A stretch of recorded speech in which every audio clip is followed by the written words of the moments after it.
எல்லா சொந்தங்களுக்கும் மதிய வணக்கம். இன்றைக்கி எங்கள் வீட்டில் என்ன சமையல்னா உருளைக்கிழங்கு சிப்ஸு மாதிரி, அது என்னது பொடி மாசு மாதிரி. அடுத்து சோறு. ஓகே, இது ஏன் தீ எரியுதுன்னு கேட்குங்களா? முட்டை குழம்பு எங்களுக்கு வைக்கணும். இது பிள்ளைகளுக்கு தயிரை தாளித்து உருளைக்கிழங்கு வச்சு கொடுத்தாச்சு. எங்களுக்கு வந்து முட்டை குழம்பு வைக்கணுங்க.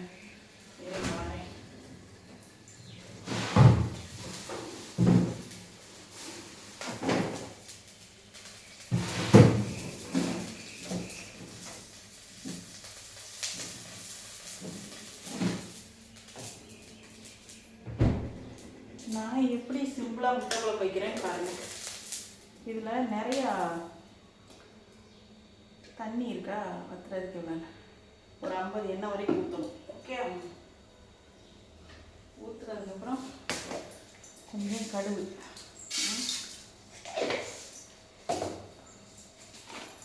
கொஞ்சம் பெருஞ்சீரம்,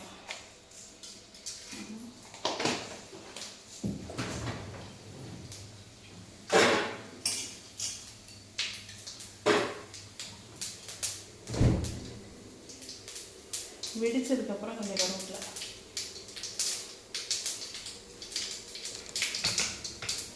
எப்படி காட்டுறேன். ஓகே,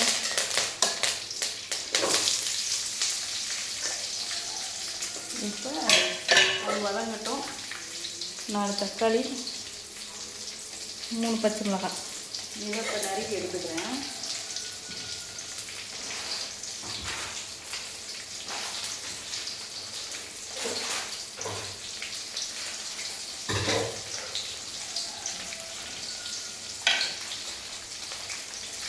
இந்த வத்தப்பொடி தக்காளியை எடுத்துக்கிறேன்.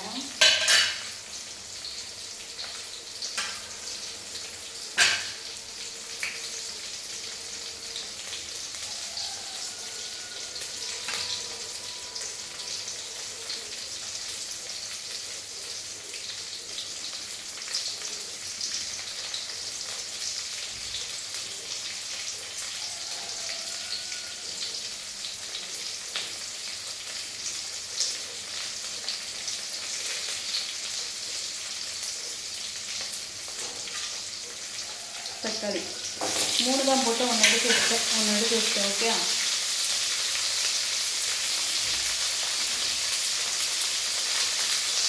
நாலு பச்சை மிளகாய்,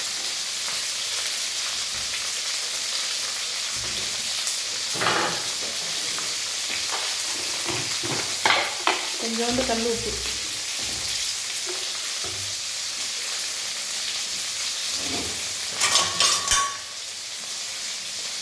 நல்லா வதக்கி விடணும். நல்லா வதங்கட்டும். அடுத்து என்னென்ன செய்யலாம் பார்க்கலாம் வாங்க. நல்லா வதங்கிடுச்சு. இதுவே வந்து கொஞ்சம் மசாலா போட்டு வெறும் முட்டை இல்லாமல் கூட நம்ம பிசைஞ்சு சாப்பிட்லாங்க. கொஞ்சோண்டு ஒரு பிஞ்சு மஞ்சப்பொடி, ஓகே, ஒரு 2 ஸ்பூனும் மிளகாத்தூள். நான் இப்படி போட்டு பழக்கம். நீங்கள் உங்களுக்கு ஒரு அது ஓகேன்னா போடுங்க, இல்லைன்னா ஸ்பூன் அளவு போடுங்க. ஓகே,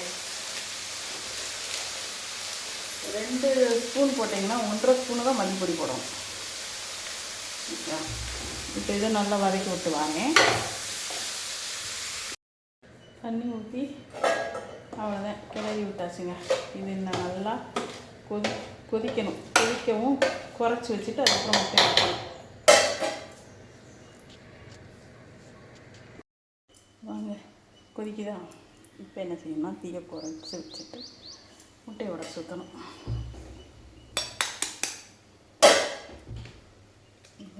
நெல்லை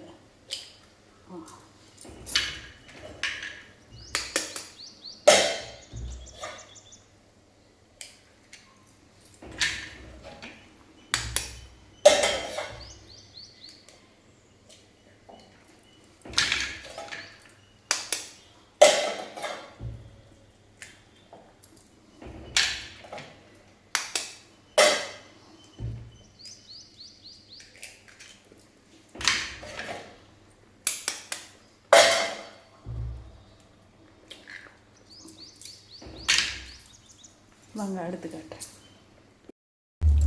பார்த்தீங்களா, எனக்கு முட்டை நான் இந்த மாதிரி தான் ஊற்றுவேன். ஒன்று கூட உடையாதுங்க. இந்த நல்லா இருக்கா?